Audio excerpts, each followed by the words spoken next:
Hello everyone, Queen Rain here. Well, it's time for Quartz on 3, and we're up to Coral Bank Quarry now. We got a new robot introduced early on, but I failed to capture it on my recording device. So we're introduced to the Seeker, which is a roving attack robot. It's armed with high-speed mercury missiles, although they're not really all that high velocity on the easiest difficulty. But on harder difficulties, they become a real nuisance.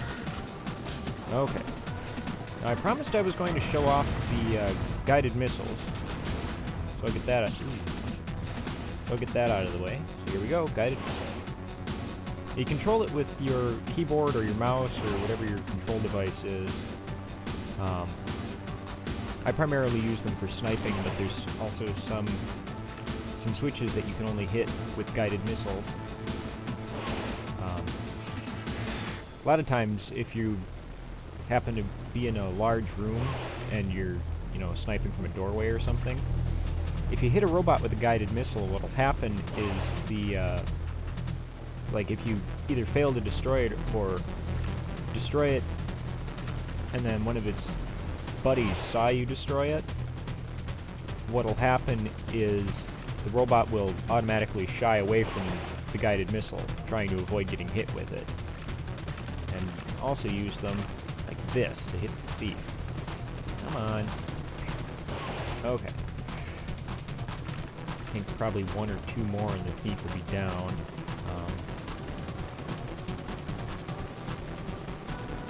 The thief is sort of skittish by himself, though. So. There's a robot generator here. We'll cover that later. So the first thing to do on this level is actually, instead of coming out the exit door that I went through originally, there's a secret hatch in the ceiling here. I already showed that. So that's the first thing you do on the level. The next up is to head up this waterfall channel thing here. Be mindful of that fox spot. Come on. Okay. Been playing Descent 3, so my reactions aren't really all that good. At least right now. I'm used to a much slower game.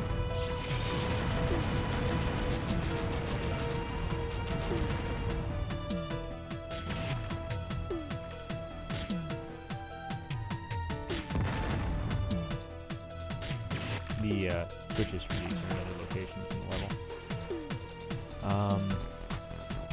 This way. That's a secret bot there. Yeah, I see that, you stupid fox. Like I said, I'm used to a much slower game right now, so my reactions are going to be a little sluggish.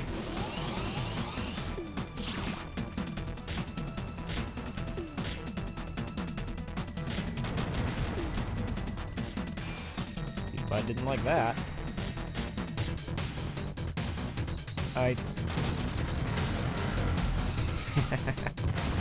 It's not rare that I get to see him actually activate my bomb traps. It's rare that I get to see him actually activate the bomb traps.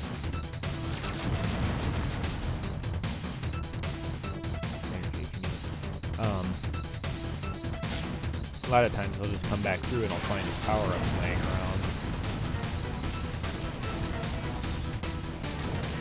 Sometimes, for whatever bizarre, odd, weird reason, there's a sidearm that parks there, but sometimes, for whatever reason, the sidearm just randomly blows up.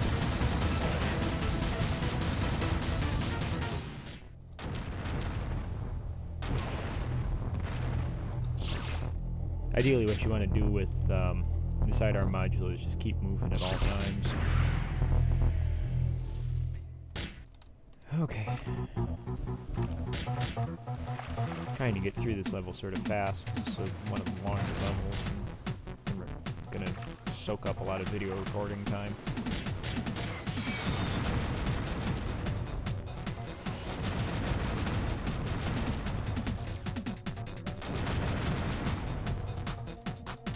There are so many robots in these rooms. Okay. That's a dead end. At least it appears that way. But, this switch. It unlocks the door for you. You need a plasma cannon if you want.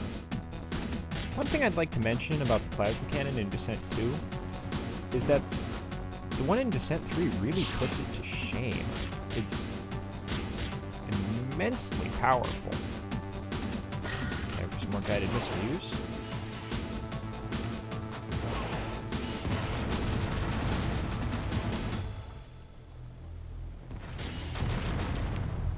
So how a guided missile works is if you right-click once, it'll fire it. And if you hit secondary fire a second time, it'll switch to auto homing mode. Ah! And if you get hit by a robot, it'll automatically knock you out of guided missile view. You're going to sort of keep an eye on the lower monitors.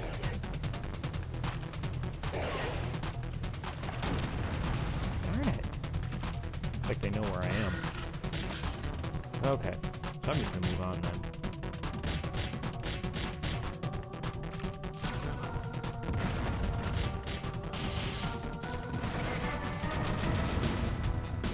Actually, there's a couple of shield scratchers in this room somewhere.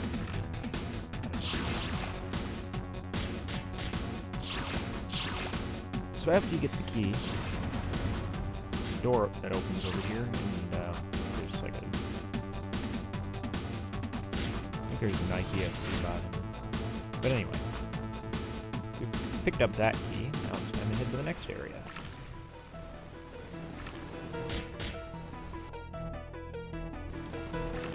This level isn't as long as you'd think it is at first glance. It does have some length to it, but not as much, like I said, not as much as you might think in the spot.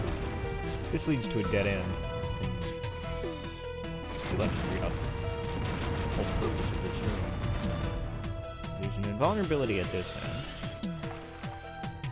An afterburner up here.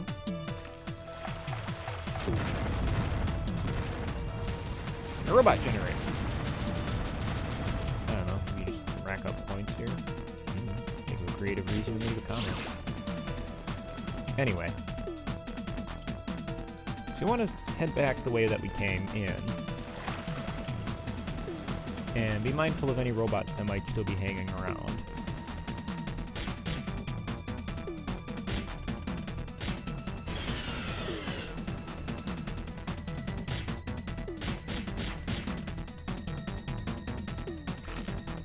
Example of how flares light dynamically as they travel.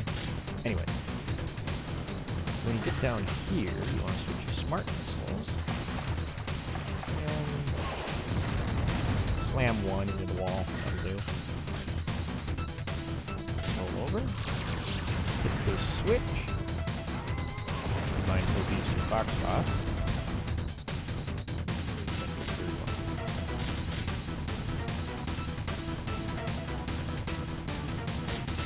Anyway, this room's just sort of a dead end.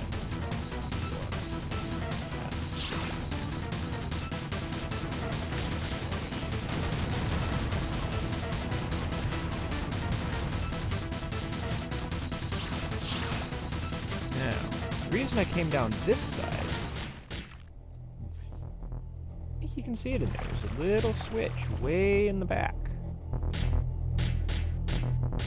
You have to hit it with a flare. You can't hit it with a guided missile. Well, at least I've never successfully hit it with a guided missile. It's sort of a frustrating puzzle, so give me a couple of seconds here, folks. Almost. Come on. Left, I think.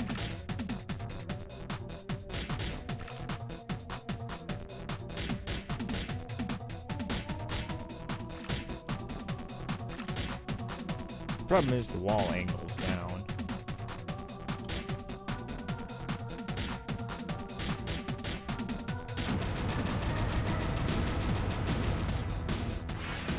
There we go. Got it. Lots of ammunition and weapons. Now, the entire point of hitting that switch is that you can skip one of the keys. You actually have the ability to skip the yellow key on this level. Although if you're looking for points, I strongly recommend that you go get the yellow key anyway. Okay, so watch it when you come into this room, because there's lots of robots in here. Some behind the screens and some of them out in the open. All of them want to make you dead.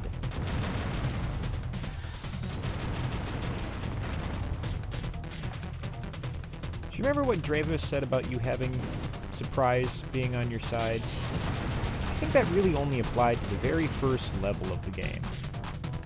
And since then, it's just been one robot-related disaster after the next.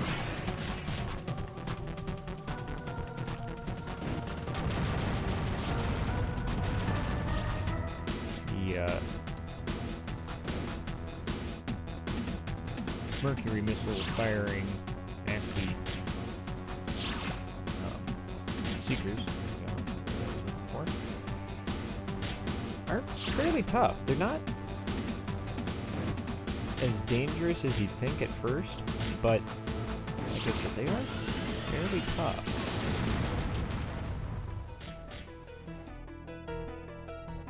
I think I missed the door. I was trying to stop on it.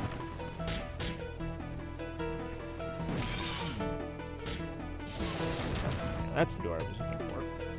There's a fusion cannon there if you need it. The door I was looking for was actually hidden behind this waterfall.